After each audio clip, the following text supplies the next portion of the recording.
Hello friends, welcome to kids and moms care. जब आप बच्चे का एडमिशन फर्स्ट टाइम आप स्कूल में कराने के लिए जाते हैं तो आप बहुत ज़्यादा एक्साइटेड होते हैं और बच्चा भी बहुत ज़्यादा एक्साइटेड होता है। बहुत ज़्यादा खुशी होती है जब बच्चे को आप पहली बार स्कूल लेकर जाते हैं एडमिशन कराने। लेकिन जब आपको वहाँ पर ये सुनने में आता है कि आपका बच्चा तो कुछ लिख ही नहीं पाता है और आपके बच्चे को तो अभी कुछ आता ही नहीं है और आपका बच्चा अभी अच्छे से तैयार नहीं है एडमिशन के लिए, तो आपको बहुत बुरा लगता है। और तो ऐसा क्या हम करें कि हमको ये बातें सुनने को ना आए जब हम अपने बच्चे का एडमिशन किसी स्कूल में कराने के लिए लेकर जाएं। तो इसके लिए हमको करना होगा कि हम अपने बच्चों को ज़्यादा घर में, जब वो 2.5 और 3 साल का होता है, तो खेल खेल में बहुत सी ऐसी एक्टिविटीज़ हम कराएं जिससे कि बच्चे को मेंटली और फिजिकली हम अच्छे से तैयार कर लें स्कूल जाने के लिए और अच्छे से परफॉर्मेंस अपनी दे पाए। इसके लिए हम उसको अच्छे से तैयार कर लें। तो बहुत सी ऐसी एक्टिविटीज़ हैं जिसको आप घर पर खेल खेल में तैयार खेलता रहता है। तो घर की चीज़ों से कोई भी चीज़ आपने दे दी, उससे एक नंबरिंग या काउंटिंग करके सिखाना।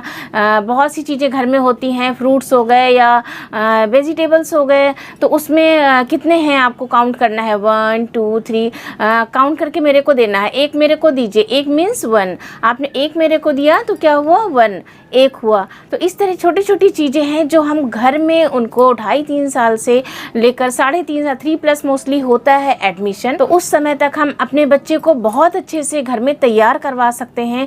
जब हम अपने बच्चे का एडमिशन नर्सरी क्लास के लिए करवाएं तो घर की एक्टिविटीज़, जैसे मैं एक छोटी सी एक्टिविटी बताना चाहूँगी जो कि आप घर में रहकर आराम से तैयार करवा सकते हैं। और उनके, जैसे कहते हैं कि बच्चों के जो लिखने की प्रॉब्लम होती है, हाथ में पेंसिल को होल्ड करना बिल्कुल नहीं आता है। जब बच्चे को आप एडमिशन कराने के लिए ले जाते हैं, अगर बच्चा पेंसिल से नहीं लिखा है और वहाँ पर जाके तुरंत लिखना लगेगा तो बिल्कुल ही कुछ वो लिख नहीं पाएगा। तो आपको जाते ही पेंसिल नहीं पकड़वा देनी है या कॉपी पेंसिल में जाके आप टेस्ट दे दीजिए। ऐसा बच्चा बिल्कुल नहीं कर सकता जब तक हम बच्चे को अच्छे से घर में तैयार नहीं करेंगे। पेंसिल को होल्ड करना मैं आगे की वीडियो में बता चुकी हूँ, आप जाकर देख सकते हैं। बच्चे को पेंसिल होल्ड करने से पहले घर में बहुत सी ऐसी एक्टिविटीज़ होती हैं जिससे उनके फिंगर टिप्स को हमें मजबूत करना होता है। फिंगर टिप्स को उनके जो है स्ट्रॉन्ग करके ही हम कुछ उनसे पेंसिल का वर्क ले सकते हैं। जब तक वो इनके पोर्स जो होते हैं, फिंगर टिप्स स्ट्रॉन्ग नहीं होते, तब तक वो पेंसिल होल्ड नहीं कर पाएगा और जब अच्छे से पेंसिल होल्ड नहीं कर पाएगा तो वो कोई चीज़ लिख नहीं पाएगा। तो घर में ऐसी छोटी छोटी एक्टिविटीज़ हैं जिनसे आप अच्छे से घर में प्रैक्टिस करवा सकते हैं। तो आज मैं आपको बहुत अच्छी सी और बहुत आसान एक्टिविटी बताऊंगी जो घर में बैठा के आप बच्चे को आसानी से करवा सकते हैं। जैसे मार्केट में इस तरह के ब्लॉक्स मिल जाएंगे आपको बहुत ही आसानी से। तो बच्चे को इस तरह की एक्टिविटीज़ घर में कराएं। ABCD के ब्लॉक्स मिल जाते हैं, छोटा बड़ा के पूरे ब्लॉक्स मिल जाते हैं और मैथ्स का 1 से लेकर 10 तक ये सारे ब्लॉक्स मिल जाते हैं आसानी से मार्केट में। तो वहाँ से लेकर आप घर में ही छोटी छोटी एक्टिविटीज़ आप घर में करवा सकते हैं। जैसे कि जैसे ये है A, इसको जैसे आपने एक छोटी सी प्लेट या छोटी सी ट्रे में आटे को या कोई सैंड हो, जो नॉर्मल सैंड होती है, उसकी एक लेयर बना ली किसी प्लेट में। और इस एक्टिविटी से उनकी फिंगर टिप्स भी स्ट्रांग होगी, फिंगर्स का जो मूवमेंट होगा वो बहुत ही अच्छा हो जाएगा। तो उंगलियां चलाना सीखेगा और ये फिंगर टिप्स स्ट्रांग होगी। तो आपने क्या करना है, सैंड को या आटे को, अगर आपके घर में कुछ नहीं है तो आप आटा नॉर्मली ले सकते हैं, बहुत पतली सी एक लेयर बना लें। पर फिंगर से, जैसे आपने A बनाना है, आपने बोला इस तरह से, ऐसे यहाँ से यहाँ तक आपको ऐसे लाइन खींचनी है और उसके बाद ऐसे इस तरह से बनाओ। बच्चा उसमें से इस तरह से लाइन खींचेगा, इस तरह से लाइन खींचेगा, मज़ा भी आएगा और वो खेलेगा भी और सीखेगा भी। तो आपको पहले क्या करना है, इस तरह से जैसे आपने यहाँ पे बना दिया, अब आपको यहाँ से ऐसे और एक यहाँ पे पॉइंट रख दिया, यहाँ से यहाँ तक। फिर आपने बोलना है कि आपको इस वाले पॉइंट से इस वाले पॉइंट पर एक लाइन खींच के मिलाना है यहाँ से यहाँ तक। तो बच्चा क्या करेगा, इस वाले फिंगर से यहाँ पे ऐसे लाइन खींच के ले आएगा। फिर आपने क्या करना है, आपने करना है कि ये वाला जो पॉइंट था, एक पॉइंट यहाँ पर फिर से रख देना है। फिर आपने क्या करना है, बोलना है बच्चे से कि ये वाले पॉइंट से इस वाले पॉइंट को ऐसे उंगली से मिला देना है। देखिए ऐसे बच्चे को मज़ा आएगा, वो सोचेगा कि मैं क्या कर रहा हूँ, मैं कुछ गेम्स खेल रहा हूँ, कोई नई चीज़ है, ठीक है। और उसके बाद आपने बोलना है यहाँ से यहाँ पर इस वाले पॉइंट से इस वाले पॉइंट को मिलाना है। तो बच्चा क्या करेगा, इस वाले पॉइंट से इस वाले पॉइंट को मिला देगा। अभी क्या बन गया, ए फॉर एप्पल। ये और ये एक जैसे हैं, ये क्या है, ए फॉर एप्पल, और ये क्या है, ए फॉर एप्पल। तो इस तरह से आपने एक्टिविटी करी। जैसे इसमें आपने पहले फर्स्ट डे आपने ए सिखाया, बच्चा एक दिन में सारे अल्फ़ाबेट नहीं लर्न कर पाएगा, इसलिए आपने एक एक्टिविटी कराई।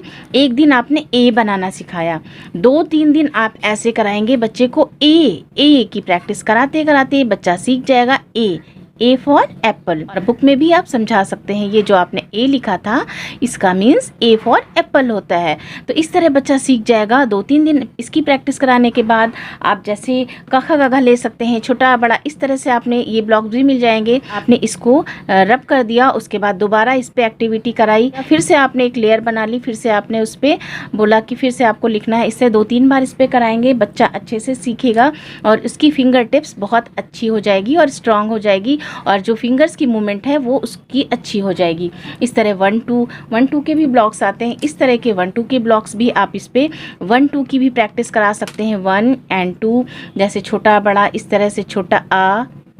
तो एक ही दिन में आपको सब चीज़ें नहीं बतानी है, एक हफ्ते में आपने ए और बी की प्रैक्टिस खाली कराई। इस तरह आप कराएंगे तो बच्चा A to Z आसानी से सीख लेगा। बहुत सी एक्टिविटीज़ होती हैं जो आप घर में कराकर बच्चे को आसानी से खेल खेल में सिखा सकते हैं। सैंड पर एक्टिविटी कराने के बाद वही चीज़ आप फिर पेंसिल से और कॉपी का यूज़ करेंगे, लेकिन आप लाइन वाली कॉपी का यूज़ नहीं करेंगे क्योंकि अभी बच्चा लाइन में लिखना नहीं सीखा है, वो लाइंस को नहीं पहचानेगा। तो आपको क्या करना है, कलर लेना है या कलर पेंसिल ले लेना है, उससे आपने यहाँ पर डॉट बना दिया और यहाँ पर डॉट बना दिया और इसके बाद एक डॉट यहाँ पर बना दिया और ये है ए। अब आपको बोलना है इस तरह से बनाना है, तो ये वाले डॉट से ये वाले डॉट को इस तरह मिलाना है और इस वाले डॉट से इस तरह मिलाना है। तो बच्चा धीरे धीरे टेढ़ा मेढ़ा करके कैसे भी मिलाएगा और फिर और बोलना है इस वाले, यहाँ पर एक डॉट रखना है और यहाँ पर एक डॉट रखना है, फिर बोलना है यहाँ से इस वाले डॉट को ऐसे मिलाना है। इस तरह आप कलर वाली पेंसिल से भी एक्टिविटीज़ करा सकते हैं और बहुत अच्छे से बच्चे को लिखना सिखा सकते हैं। ऐसे ही प्रैक्टिस आप कई बार करवा सकते हैं प्लेन पेपर पे, ना कि आप लाइन वाले पे। यहाँ से फिर से आपने ऐसे कराना है, यहाँ से यहाँ तक मिलाना है, फिर इस वाले डॉट से इस वाले डॉट पे मिलाना है पेंसिल से। तो इस वाले डॉट से ऐसे मिलाएगा और यहाँ से यहाँ पर आपने डॉट रख देना है, इस डॉट से इस डॉट को मिलाना है। तो इस तरह बच्चे को पहले आप खेल खेल में सैंड पे या किसी और चीज़ पे कराएं, उसके बाद फिर आप कॉपी और पेंसिल पकड़ाएं बच्चे को, तो बच्चा लिखना सीखेगा और उसको समझेगा। तो इस तरह की छोटी छोटी एक्टिविटीज़ आप घर पर बच्चों को कराएं, जिससे आपका बच्चा पढ़ना, लिखना और अक्षरों को पहचानना सभी कुछ एक साथ सीख जाएगा और आपका बच्चा बहुत ही अच्छे से तैयार हो जाएगा। तो अगर वीडियो आपको अच्छा लगा हो और यूज़फुल लगा हो तो प्लीज़ वीडियो को लाइक करें और शेयर करें, और अगर आप चैनल पर नए हैं तो प्लीज़ चैनल को सब्सक्राइब कर लें, जिससे आने वाली वीडियोज़ की नोटिफिकेशन आप लोग को मिलती रहे। Thank you, thanks for watching.